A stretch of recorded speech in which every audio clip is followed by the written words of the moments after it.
미국 국가 부채는 방금 39조 달러를 넘어섰습니다. 현재 미국은 이 부채에 대한 이자로만 연간 약 1.2조 달러를 지불합니다. 이것은 순전히 이자입니다. 원금을 갚는 것이 아닙니다. 이는 우리가 빚진 금액을 줄이지 않습니다. 이 금액은 1.2조 달러에 달합니다. 이는 전체 국방 예산보다 많습니다. 또한 메디케어 지출보다도 많습니다. 이는 모든 재량 지출을 합친 것보다 많은 금액입니다. 그 수치는 곧 폭발적으로 증가할 것입니다. 향후 3년 동안 기존 미국 부채 중 9조 달러가 만기가 됩니다. 이 부채는 재융자되어야 합니다. 해당 부채는 원래 이자율이 0%에서 2%일 때 발행되었습니다. 이제 4%에서 5%로 재융자되고 있습니다. 재융자가 완료되면 연간 이자 지불액은 1.2조 달러에서 증가할 것입니다. 2조 달러 이상으로 늘어날 것입니다. 이것은 연간 2조 달러입니다. 순전히 부채를 감당하기 위한 것입니다. 이는 전체 연방 세입의 35%에 해당합니다. 이 수입은 순전히 이자 지불에 사용됩니다. 다음 25분 동안 미국이 어떻게 39조 달러의 부채를 축적했는지 정확히 보여드리겠습니다. 또한 이 부채가 수학적으로 상환 불가능한 이유를 설명하겠습니다. 그리고 지금 왜 기하급수적으로 가속화되고 있는지도 설명하겠습니다. 이것이 경제 성장을 어떻게 파괴하는지 살펴보겠습니다. 가장 중요하게는 여러분에게 어떤 일이 일어나는지 논의할 것입니다. 여기에는 여러분의 저축, 직업, 그리고 미래가 포함됩니다. 이 부채 폭탄이 마침내 터질 때 이 모든 것이 발생합니다. 착각하지 마십시오. 이 부채는 정상적인 방법으로는 상환할 수 없습니다. 현재의 방법은 작동하지 않습니다. 정부가 부채를 상환할 수 없을 때 세 가지 선택지가 있습니다. 한 가지는 채무 불이행이며 이는 신뢰도를 파괴합니다. 다른 하나는 긴축 재정이며 이는 경기 침체를 유발합니다. 세 번째는 인플레이션이며 이는 통화 가치를 파괴합니다. 미국은 이미 인플레이션을 선택했습니다. 인쇄기는 이미 가열되고 있습니다. 여러분의 부는 인플레이션으로 인해 사라질 것입니다. 우리가 어떻게 이 지경에 이르렀는지 보여드리면서 시작해 보겠습니다. 역사를 이해하면 가속화가 불가피한 이유를 알 수 있습니다. 1980년에 미국의 국가 부채는 98억 달러였습니다. 이는 1조 달러 미만이었습니다. 국내 총생산 대비 부채 비율은 35%였습니다. 이것은 관리 가능하고 지속 가능한 수준이었습니다. 그러고 나서 40년간의 체계적인 재정 무책임이 뒤따랐습니다. 이것은 양대 정당 모두에 의해 발생했습니다. 1980년대 레이건 시대에는 막대한 국방비 지출 증가가 있었습니다. 이는 냉전을 승리하기 위함이었습니다. 또한 세금 감면은 수입을 감소시켰습니다. 부채는 98억 달러에서 2.2조 달러로 증가했습니다. 1990년대에는 상대적인 안정기가 있었습니다. 클린턴 대통령 재임 중 예산은 잠시 균형을 이루었습니다. 2000년까지 부채는 5.2조 달러로 더 느리게 증가했습니다. 2000년대에는 부채 증가가 가속화되는 현상이 나타났습니다. 부시 대통령의 세금 감면이 있었습니다. 또한 테러와의 전쟁도 있었습니다. 아프가니스탄과 이라크 전쟁은 2조 달러 이상이 소요되었습니다. 메디케어 파트 D 처방약 프로그램은 수조 달러의 미적립 부채를 추가했습니다. 금융위기 구제 금융에는 부실자산 구제 프로그램에서 7천억 달러가 포함되었습니다. 게다가 연방준비제도 프로그램에서 수조 달러가 있었습니다. 2008년까지 부채는 10조 달러에 달했습니다. 2010년대는 금융위기 이후에 이어졌습니다. 이 기간에는 오바마 경기 부양 프로그램과 지속적인 전쟁 지출이 있었습니다. 추가적인 세금 감면도 있었습니다. 부채는 10조 달러에서 2020년까지 23조 달러로 증가했습니다. 2020년대에는 완전한 붕괴가 일어났습니다. 여기에는 코로나 비상 지출이 포함되었습니다. 5조 달러의 경기 부양책이 있었습니다. 이는 실업수당, 급여보호 프로그램 대출, 직접 지급을 포함했습니다. 또한 인프라 법안과 학자금 대출 탕감 시도도 있었습니다. 더 많은 국방 지출도 발생했습니다. 부채는 2020년에 23조 달러에서 폭발적으로 증가했습니다. 2026년 초에는 39조 달러에 도달했습니다. 그러나 여기서 중요한 점이 있습니다. 단순히 지출만의 문제가 아닙니다. 이자율 환경도 중요합니다. 2008년부터 2021년까지 이자율은 사실상 0에 가까웠습니다. 연방준비제도는 10년 넘게 금리를 0%에서 0.25%로 유지했습니다. 이로 인해 미국 정부는 거의 비용 없이 수조 달러를 빌릴 수 있었습니다.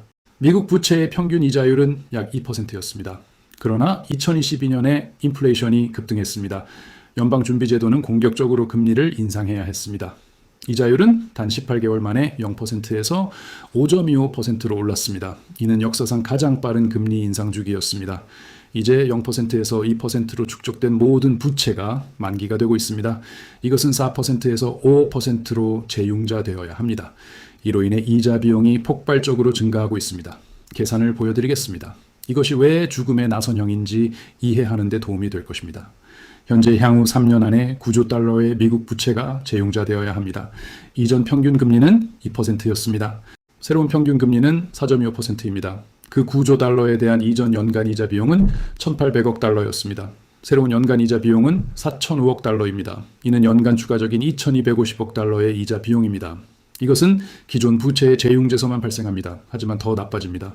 미국은 또한 매년 2조 달러의 새로운 부채를 빌리고 있습니다. 이는 재정 적자를 충당하기 위함입니다. 그러므로 우리는 단순히 높은 이자율로 오래된 부채를 재융자하는 것이 아닙니다.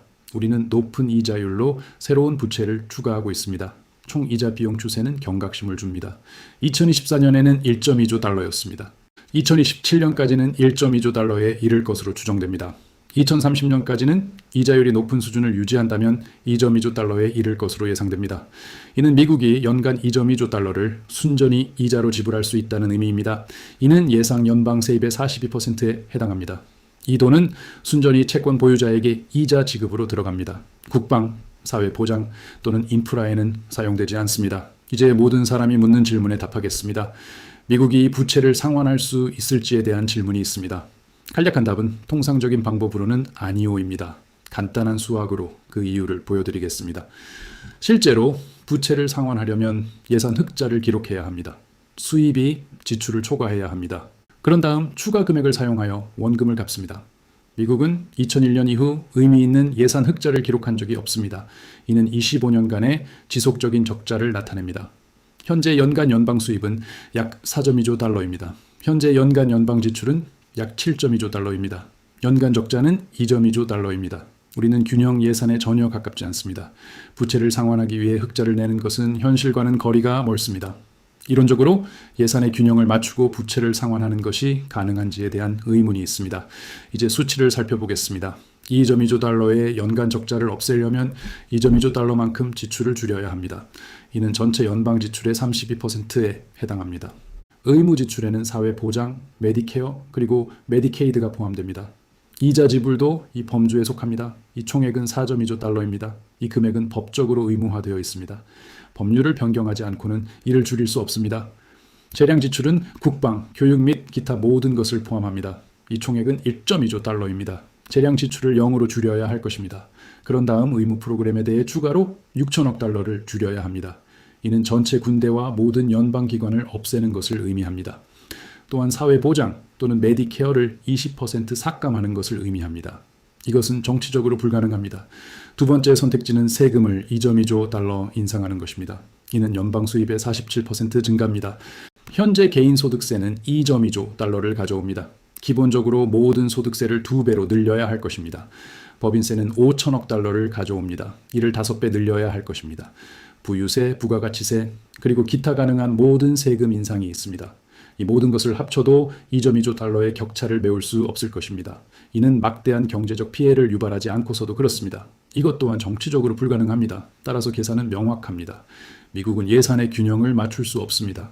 39조 달러의 부채를 상환할 만큼 충분한 흑자를 내는 것은 말할 것도 없습니다. 하지만 우리는 이 상황을 경제 성장을 통해 벗어날 수도 있습니다. 국내 총생산이 부채보다 빠르게 성장하면 국내 총생산 대비 부채 비율은 개선될 것이라는 의견이 있습니다. 그 계산을 확인해 봅시다. 현재 미국의 국내 총생산은 약 29조 달러입니다. 현재 국내 총생산 대비 부채 비율은 134%입니다. 국내 총생산 대비 부채 비율이 개선되려면 국내 총생산 성장이 부채 성장을 초과해야 합니다. 미국의 국내 총생산은 실질적으로 연간 약 2%에서 3% 성장합니다. 미국 부채는 연간 7%에서 10%로 증가하고 있습니다. 부채는 경제보다 3배에서 5배 빠르게 증가하고 있습니다.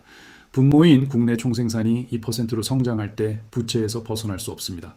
특히 분자인 부채가 8%로 성장할 때는 더욱 그렇습니다. 이 계산은 맞지 않습니다. 국내 총생산 대비 부채 비율은 매년 악화되고 있습니다. 따라서 우리는 지출을 줄일 수 없습니다. 세금을 충분히 올릴 수도 없습니다. 충분히 빠르게 성장할 수도 없습니다. 그렇다면 어떤 선택지가 있을까요? 이 상황이 끝날 수 있는 방법은 3가지뿐입니다. 첫 번째 선택지는 채무 불이행입니다. 미국 정부는 단순히 채권자들에게 지불을 거부할 수 있습니다. 파산을 선언하고 부채를 재조정할 수도 있습니다. 이는 아르헨티나가 반복적으로 했던 일입니다. 그리스도에 강제되었습니다. 러시아는 1998년에 이를 실행했습니다. 그러나 미국에게 채무 불이행은 핵폭탄과 같습니다. 달러는 세계 기축 통화입니다. 미국 국채는 지구상에서 가장 안전한 자산으로 간주됩니다. 이는 글로벌 금융 시스템의 기반입니다. 미국이 부분적으로라도 채무 불이행을 한다면 달러는 즉시 기축 통화 지위를 잃게 됩니다. 글로벌 무역이 붕괴됩니다.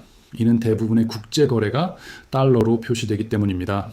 미국의 차입 비용은 15% 또는 20% 이상으로 급등합니다. 정부는 기능할 수 없습니다. 연방 공무원들은 급여를 받지 못합니다. 사회보장 수표 지급이 중단됩니다. 군대는 작동할 수 없습니다. 금융시장은 전 세계적으로 붕괴됩니다. 여러분의 401k, 여러분의 연금, 모든 것이 붕괴됩니다. 이는 경제적 아마겟돈입니다. 따라서 채무 불이행은 이론적으로 가능합니다. 하지만 실제로는 상상할 수 없는 일입니다. 그 피해는 치명적일 것입니다. 두 번째 선택지는 긴축 재정입니다. 정부는 막대한 지출 삭감과 세금 인상을 시행할 수 있습니다. 사회 보장 혜택을 30% 삭감할 수 있습니다. 메디케어를 40% 삭감할 수 있습니다. 대부분의 연방기관을 없앨 수도 있습니다. 소득세를 50% 인상할 수도 있습니다. 또한 국방비 지출을 60% 삭감할 수도 있습니다. 이는 국제통화기금이 그리스에 강제했던 것입니다. 또한 2008년 위기 이후 유럽이 부과했던 것이기도 합니다. 그러나 긴축 재정은 경제 침체를 유발합니다. 정부 지출을 줄이고 세금을 동시에 인상하면 수요를 줄이게 됩니다. 이는 경제에서 수요를 빨아들이는 효과를 냅니다. 실업률이 급등합니다. 국내 총생산이 위축됩니다. 세입은 더욱 감소합니다. 데스 스파이럴이 발생합니다. 긴축은 부채 문제를 더 악화시킬 뿐입니다. 정치적으로 이는 불가능합니다. 사회보장제도 30% 삭감에 찬성하는 선출직 공무원은 재선되지 않을 것입니다. 미국 국민들은 그리스식 긴축을 받아들이기 전에 봉기할 것입니다. 따라서 디폴트가 시스템을 파괴하고 긴축이 정치적으로 불가능하다면 오직 한 가지 선택만 남습니다. 세 번째 선택은 인플레이션입니다. 이는 돈을 인쇄하는 것을 의미합니다. 연방준비제도는 아무것도 없는 상태에서 수조 달러를 창출합니다. 연방준비제도는 이 돈을 사용하여 미국 국채를 매입합니다. 이것은 부채의 화폐화라고 불립니다. 기술적인 용어처럼 들리게 하고 싶을 때에는 양적 완화라고도 부릅니다. 작동 방식은 다음과 같습니다. 재무부는 2조 달러를 빌려야 합니다. 그러나 합리적인 금리로 국채를 충분히 매수할 사람을 찾을 수 없습니다. 연방준비제도가 개입합니다. 연방준비제도는 2조 달러 상당의 국채를 매입할 것이라고 발표합니다. 연방준비제도는 2조 달러를 디지털 방식으로 생성합니다. 버튼 하나를 누르면 돈이 나타납니다. 그들은 새로 생성된 돈을 사용하여 정부로부터 국채를 매입합니다. 정부는 지출할 2조 달러의 현금을 얻습니다. 부채는 인쇄된 돈으로 상환됩니다. 그러나 아무것도 없는 상태에서 수조 달러를 생성하면 어떻게 될까요? 통화 공급량이 급격하게 증가합니다. 더 많은 달러가 동일한 양의 상품을 추격합니다. 그러면 물가가 상승합니다. 그것이 바로 인플레이션입니다. 귀하의 달러는 구매력을 잃습니다. 이는 이미 발생하고 있는 일입니다. 연방준비제도의 대차대조표는 그들이 얼마나 많은 돈을 인쇄했는지를 보여줍니다. 2019년 4조 달러에서 2022년 최고치인 9조 달러로 증가했습니다. 그들은 3년 동안 5조 달러를 인쇄했습니다. 다음에 무슨 일이 일어났을까요? 인플레이션은 9%로 치솟았습니다. 이는 40년 만의 최고치였습니다. 현재 물가는 2020년보다 20% 더 높습니다. 귀하의 급여는 20% 더 적은 것을 구매합니다. 그것이 바로 인플레이션 세금입니다. 상황은 훨씬 더 나빠질 것입니다. 이제 부채가 왜 지금 그렇게 빨리 증가하고 있는지 보여드리겠습니다. 그 메커니즘을 이해하면 시나리오를 알 수 있습니다. 우리는 부채 스파이럴이라고 불리는 상황에 있습니다. 이는 다음과 같이 작동합니다. 1차 년도에 정부는 2조 달러의 적자를 기록합니다. 그들은 2조 달러를 빌립니다. 부채는 39조 달러로 증가합니다. 연간 이자 지불액은 1.2조 달러로 상승합니다. 2차 년도에 정부는 1.2조 달러의 이자를 지불해야 합니다. 그러나 그들은 이미 다른 모든 것에서 적자를 내고 있습니다. 그래서 그들은 추가로 2조 달러를 빌립니다. 이는 이자 비용인 1.2조 달러를 더한 금액입니다. 총 신규 차입액은 3.2조 달러입니다. 부채는 42.2조 달러로 증가합니다. 이자 지불액은 1.4조 달러로 상승합니다. 3차 년도에 그들은 이제 1.4조 달러의 이자를 지불해야 합니다. 또한 정부를 운영해야 합니다. 그래서 그들은 3.5조 달러를 빌립니다. 부채는 45.7조 달러로 증가합니다. 이자 지불액은 1.7조 달러로 상승합니다. 이 패턴이 보이십니까? 이자 지불 자체가 더 많은 차입을 요구합니다. 이는 부채를 증가시킵니다. 또한 미래의 이자 지불액도 증가시킵니다. 이는 다시 더 많은 차입을 필요로 합니다. 이것은 수학적인 피드백 루프입니다. 이는 복리로 가속화되어 기하급수적으로 증가합니다. 지금 현재 우리는 매일 60억 달러를 추가하고 있습니다. 3년 후에는 매일 100억 달러를 추가할 것입니다. 5년 후에는 매일 150억 달러가 될 것입니다. 이 곡선은 수직으로 상승합니다. 세 가지 선택지 중 하나 없이는 이를 멈출 방법이 없습니다. 이 선택지들은 디폴트, 긴축 또는 인플레이션입니다. 이제 이것이 어떻게 경제 성장을 파괴하는지 보여드리겠습니다. 이는 실물 경제와 실제 사람들에게 영향을 미치는 지점입니다. 경제 성장은 투자와 생산성에서 비롯됩니다. 기업들은 공장과 장비에 투자합니다. 기술은 생산성을 향상시킵니다. 근로자들은 더욱 생산적이 됩니다. 생산량도 증가합니다. 그러나 정부가 수조 달러를 빌릴 때 민간 투자를 위축시킵니다. 그 메커니즘은 다음과 같습니다. 정부는 적자 자금 조달을 위해 2조 달러 상당의 채권을 판매합니다. 누가 그 채권을 구매할까요? 은행, 연기금, 보험회사 및 해외 정부입니다. 그 돈은 저축, 즉 이용 가능한 자본풀에서 나옵니다. 정부가 소비자금 조달을 위해 2조 달러의 자본을 흡수합니다. 그 돈은 기업으로 가지 않습니다. 공장을 짓기 위해 1,000만 달러가 필요한 스타트업은 대출을 받을 수 없습니다. 이는 은행이 대신 국채를 매입했기 때문에 발생합니다. 사업 확장을 원했던 기업가도 자본을 얻을 수 없습니다. 실물 경제 투자가 고갈됩니다. 이것을 구축 효과라고 합니다. 정부의 차입은 생산적인 민간 투자를 말 그대로 구축합니다. 이 상황은 금리가 상승하면서 더욱 악화됩니다. 국채가 5%의 이자를 지급할 때 위험한 사업에 7%로 대출해 줄 투자자는 거의 없을 것입니다. 투자자들은 단순히 위험이 없는 정부 채권을 매입합니다. 따라서 모든 자본은 생산적인 기업에서 벗어나 정부로 흘러갑니다. 그 결과는 낮은 기업 투자로 이어집니다. 또한 생산성 성장, 임금 성장, 그리고 국내 총생산 성장도 낮아집니다. 경제는 정체됩니다. 우리는 이것을 실시간으로 목격하고 있습니다. 미국 생산성 성장은 20년 동안 감소해왔습니다. 실질 임금 성장은 2000년 이후로 정체되어 있습니다. 국내 총생산 성장은 2%에 갇혀 있습니다. 이는 과거의 3%에서 4% 성장에 미치지 못합니다. 부채는 성장을 억누르고 있습니다. 그러나 일반 사람들에게 미치는 영향은 더욱 직접적이고 파괴적입니다. 39조 달러의 부채가 귀하의 생활 수준을 어떻게 파괴하는지 정확히 보여드리겠습니다. 첫 번째 영향은 더 높은 세금입니다. 누군가는 39조 달러에 대한 이자를 지불해야 합니다. 그 누군가는 바로 귀하입니다. 이자 지불액은 현재 연간 1.2조 달러입니다. 이 지불액은 2조 달러로 증가할 것입니다. 그 돈은 귀하의 세금에서 나옵니다. 2030년에는 귀하의 연방소득세 중 42%가 순전히 부채 이자를 갚는 데 사용될 것입니다. 이 돈은 귀하에게 도움이 되는 프로그램을 지원하지 않습니다. 인프라를 건설하지도 않습니다.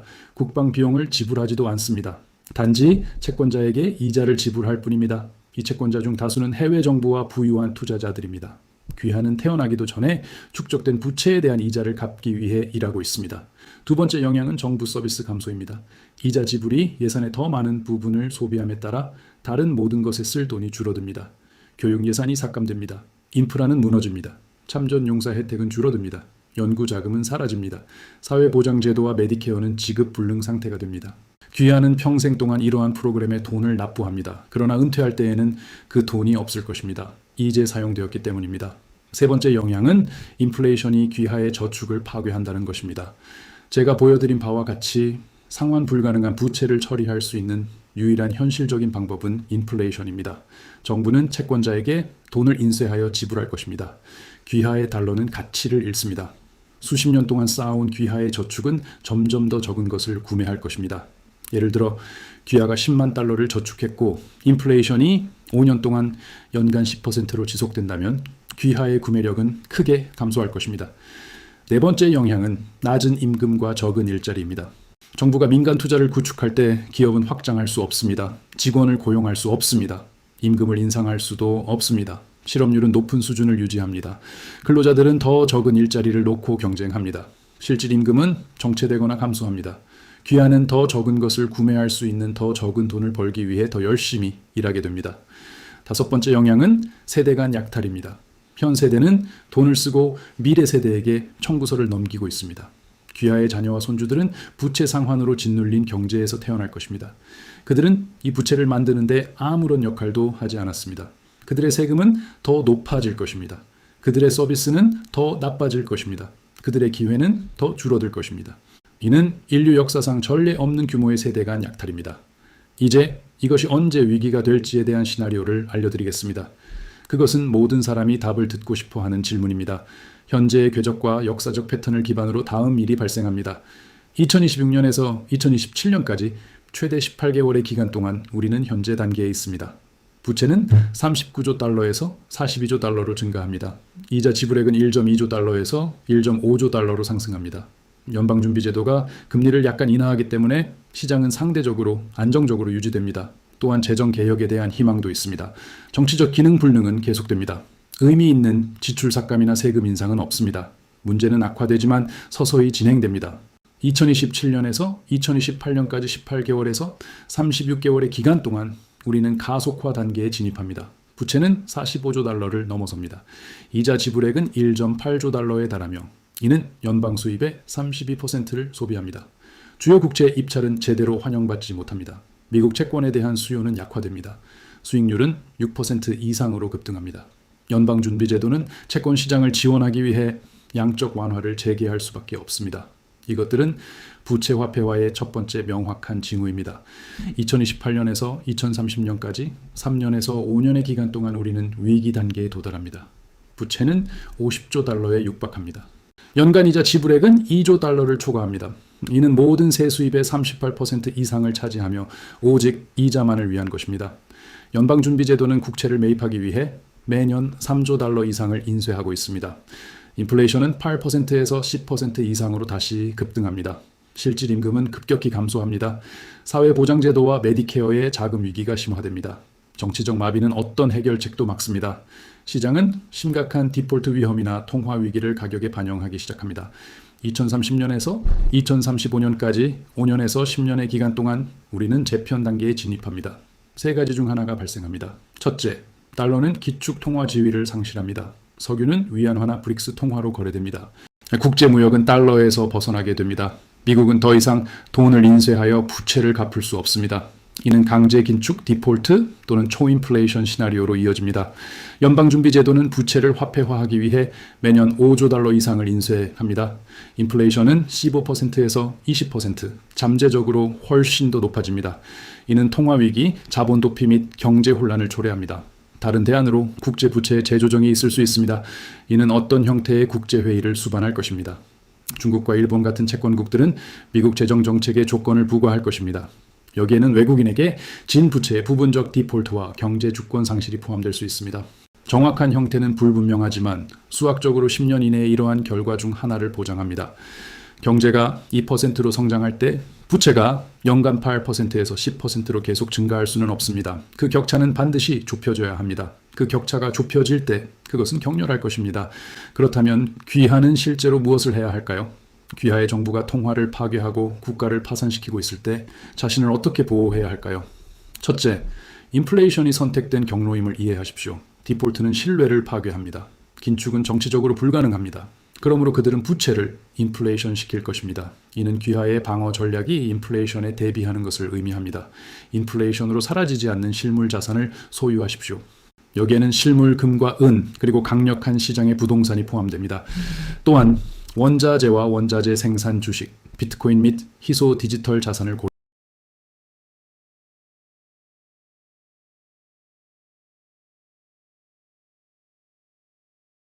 유지하거나 증가시킵니다. 두 번째로 달러 표시 채권형 자산에 대한 노출을 최소화해야 합니다. 채권, 특히 장기 채권은 인플레이션으로 인해 가치가 크게 하락합니다. 현금은 구매력을 잃게 됩니다. 만약 연 4.5%의 이자를 지급하는 10년 만기 국채를 보유하고 있다고 가정해 봅시다. 그리고 인플레이션이 연 8%로 진행된다면 실제로는 연 3.5%의 손실을 보는 것입니다. 돈을 잃는 것은 확실합니다. 세 번째로 인플레이션이 차용자에게 유리하다면 고정금리 부채를 없애지 마십시오.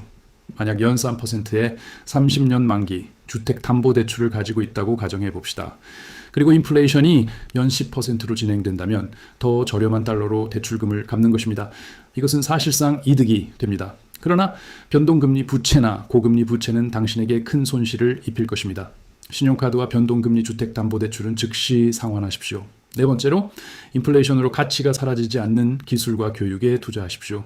인플레이션 위기 속에서 살아남는 사람들은 가치 있는 기술을 가진 사람들입니다. 여기에는 의료, 공학, 그리고 숙련된 기술 직종이 포함됩니다. 실제 가치를 생산하는 모든 것이 중요합니다. 의사의 치유 능력이나 배관공의 파이프 수리 능력을 인플레이션으로 없앨 수는 없습니다.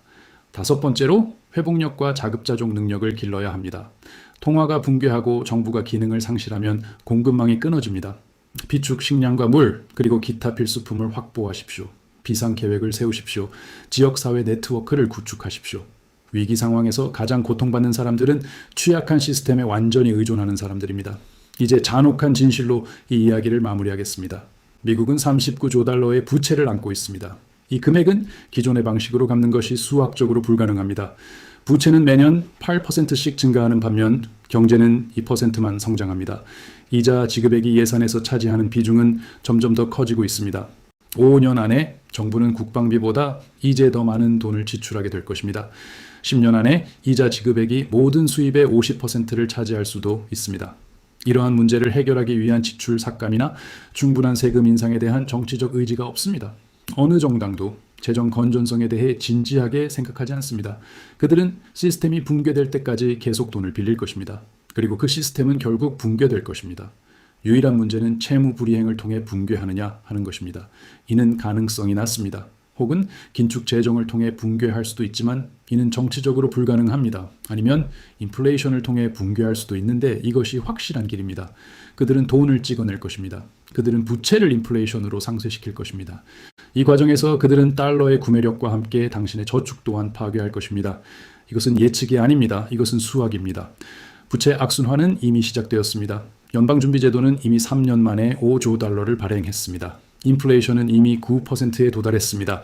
당신의 생활비는 2020년 이후로 이미 20% 증가했습니다. 이것은 단지 시작에 불과합니다. 실질적인 위기는 부채가 50조 달러를 넘을 때 찾아올 것입니다. 그때 이자 지급액은 매년 2.5조 달러에 달할 것입니다. 연방준비제도는 매년 3조에서 5조 달러를 발행하도록 강요받을 것입니다. 이것은 단지 정부의 자금을 조달하기 위함일 뿐입니다. 인플레이션은 10%, 15% 또는 20%에 이를 것입니다. 달러는 기축 통화 지위를 잃게 될 것입니다.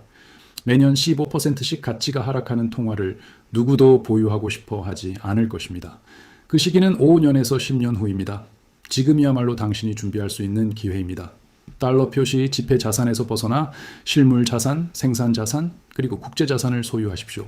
나쁜 부채를 없애고 기술을 습득하십시오. 대부분의 사람들은 행동하지 않을 것입니다. 그들은 시스템을 신뢰할 것입니다. 정부가 문제를 해결할 것이라고 믿을 것입니다. 그들은 현금과 채권을 보유하고 그들의 부가 사라지는 것을 지켜볼 것입니다. 다가오는 일을 이해하는 5%의 사람들은 그에 따라 대비할 것입니다. 그들은 위기를 통해 부를 보존하는 사람들이 될 것입니다. 당신은 어떤 그룹에 속하시겠습니까? 만약 이 분석이 미국의 부채 위기에 대한 수학적 현실을 보여주었다면 즉시 구독하고 알림을 설정하십시오. 다음 영상에서는 통화 가치 하락 시 어떤 자산이 가장 좋은 성과를 내는지 정확히 분석합니다. 또한 인플레이션에 강한 포트폴리오를 구축하는 방법도 설명합니다. 이 위기가 가속화되기 전에 그것을 봐야 합니다. 미국은 결코 갚을 수 없는 39조 달러의 부채를 가지고 있습니다. 인쇄기는 이미 가열되고 있으며 당신의 부는 표적이 됩니다. 계산은 명확합니다. 예상 시기는 5년에서 10년입니다. 유일한 질문은 자신을 보호하기 위해 제때 이 상황을 보느냐 하는 것입니다.